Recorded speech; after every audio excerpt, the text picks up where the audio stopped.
오늘은 넷플릭스 오리지널 영화 노말 우먼 A 노멀 우먼에 대해 감정 중심으로 리뷰해 보려 합니다. 이 영화를 보고 나서 저는 잠깐 말을 잃었습니다. 영화 속 이야기보다 그 안에서 보여진 감정과 억압, 그리고 보이지 않는 고통들이 제 안에 잔잔한 잔상처럼 남았기 때문입니다. 영화는 인도네시아 여성인 밀라의 이야기입니다. 겉보기에 그녀는 모든 걸 갖춘 사람처럼 보입니다. 성공적인 커리어, 아름다운 외모, 안정된 가정과 사회적 인정까지. 하지만 이상하게도 그녀의 몸에는 설명할 수 없는 이상 증상이 생겨납니다. 피부가 가렵고 발진이 나고 스스로의 몸이 낯설게 느껴지기 시작합니다. 여기서부터 영화는 그녀의 몸과 마음이 동시에 무너져가는 과정을 굉장히 불편하고도 직접적으로 보여주죠. 사실 저는 처음에 이 영화가 조금 낯설었습니다. 외모를 너무 강조하는 장면들, 광고 속 여성상처럼 포장된 이미지, 그리고 사회가 강요하는 정상성에 대한 기준. 그 모든 것이 조금 과하게 느껴지기도 했습니다. 하지만 시간이 지나면서 그 과한 것들조차 영화가 의도한 거울처럼 느껴졌습니다. 밀라의 몸은 단순히 병든 것이 아닙니다. 그녀의 몸은 사회가 기대하는 여성상을 무리하게 맞추려다 생긴 내면의 파열이었습니다. 그녀의 고통은 단지 육체적인 것이 아니라 끊임없이 자신을 꾸미고 꾸미지 않으면 사랑받지 못한다는 그 오랜 믿음이 만들어낸 감정의 붕괴였던 거죠. 이 영화의 주인공은 처음부터 밀라가 아니었습니다. 그녀의 원래 이름은 그레이스였습니다. 외모로 늘 평가받던 평범한 어느 여성이었죠. 그레이스는 어릴 적부터 예쁘지 않다는 이유로 늘 무시당하고 투명인간처럼 살아왔습니다. 그러던 어느 날 길을 걷다 유리 파편이 얼굴에 박히는 사고를 당하게 됩니다.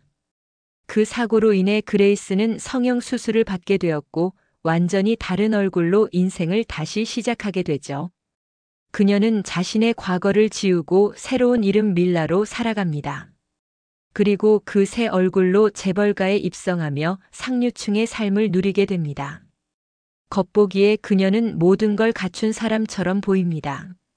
성공적인 커리어, 아름다운 외모, 안정된 가정과 사회적 인정까지.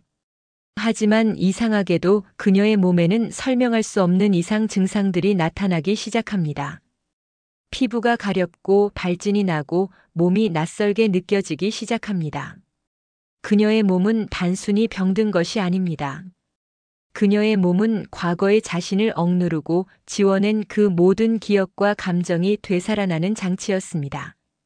밀라는 겉으로는 완벽한 여성이 되었지만 그 완벽함을 얻기 위해 스스로를 속이고 부정해왔던 시간들이 결국 그녀의 몸과 정신을 파괴하기 시작한 것이죠.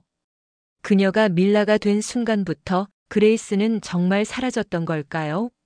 아니면 그 속에서 계속 울부짖고 있었던 걸까요? 이 영화는 단순한 공포도 스릴러도 아닙니다. 그녀의 몸이 망가져가는 과정을 통해 우리가 사회로부터 요구받는 정상성, 여성성, 이상적인 이미지가 얼마나 폭력적일 수 있는지를 보여줍니다. 그레이스가 밀라가 되어 살아간 삶은 사실상 그녀 자신이 아닌 세상이 원하는 여성의 모습이었을 뿐입니다. 그리고 그 모습은 결국 그녀를 더 깊은 어둠으로 몰아넣게 되었죠. 엄마는 사랑이라는 이름으로 딸을 이상적인 여성으로 만들고자 했습니다. 그리고 그 기대는 내가 나로서 존재해도 괜찮다는 믿음을 서서히 파괴해갔죠. 이 영화는 육체적 고통을 겪는 여성의 이야기인 동시에 감정적 해방을 꿈꾸는 인간의 이야기입니다. 우리가 정상이라 부르는 그 단어는 때로는 너무 폭력적입니다. 정상이란 무엇일까요? 누가 그것을 정하는 걸까요? 밀라의 몸이 망가져가는 건 그녀가 이상해서가 아니라 그녀가 그 정상에 맞추기 위해 자신을 억눌러 왔기 때문이었습니다. 이 영화가 보여주는 가장 무서운 장면은 피가 튀는 장면도 환각도 붕괴도 아닙니다. 가장 섬뜩했던 건 밀라가 아무렇지 않게 웃으며 화장을 고치는 장면이었습니다. 그녀의 입꼬리는 올라가 있었지만 눈은 이미 깊게 패여 있었죠. 그 웃음 뒤에는 나 지금 괜찮아라는 거짓말이 너무나 선명하게 들려왔습니다. 저는 이 영화를 보며 수많은 여성들이 느껴왔을 불안을 조금은 이해하게 되었습니다. 항상 예뻐 보여야 하고, 항상 정돈되어 있어야 하고, 항상 누군가의 기대에 부응해야 한다는 압박. 그 압박은 가끔 몸으로 나타납니다. 그리고 그건 결코 약하거나 유약한 게 아닙니다. 오히려 그건 몸이 보내는 마지막 신호일 수 있습니다. 이제 그만 좀 나를 봐줘. 결말에 가까워지며 밀라는 어떤 선택을 합니다. 그 선택이 꼭 옳다고 말하긴 어렵습니다. 하지만 그녀는 자신의 삶을 스스로 선택했다는 점에서 비로소 누군가의 딸도 누군가의 아내도 아닌 자신으로서 존재하기 위한 첫 발걸음을 내디뎠다고 생각합니다. 이 영화는 이야기 구조가 매끄럽진 않았고 때때로 감정이 지나치게 과장되어 보이기도 했습니다. 하지만 그럼에도 불구하고 밀라라는 인물을 통해 관객이 마주해야 했던 감정, 그건 매우 현실적이었고 또한 굉장히 아팠습니다. 이 영화를 보는 동안 저는 몇 번이나 눈을 돌리고 싶었고 몇 번이나 제 안의 감정이 흔들리는 걸 느꼈습니다. 이 영화는 질문을 던집니다. 당신은 당신 자신을 온전히 사랑하고 있나요? 혹은 사회가 정해준 이미지에 맞추기 위해 자신의 일부를 버린 채 살아가고 있지는 않나요? 노말 우먼이라는 제목은 그래서 더 깊은 반어법처럼 느껴집니다. 도대체 뭐가 노말인 걸까요?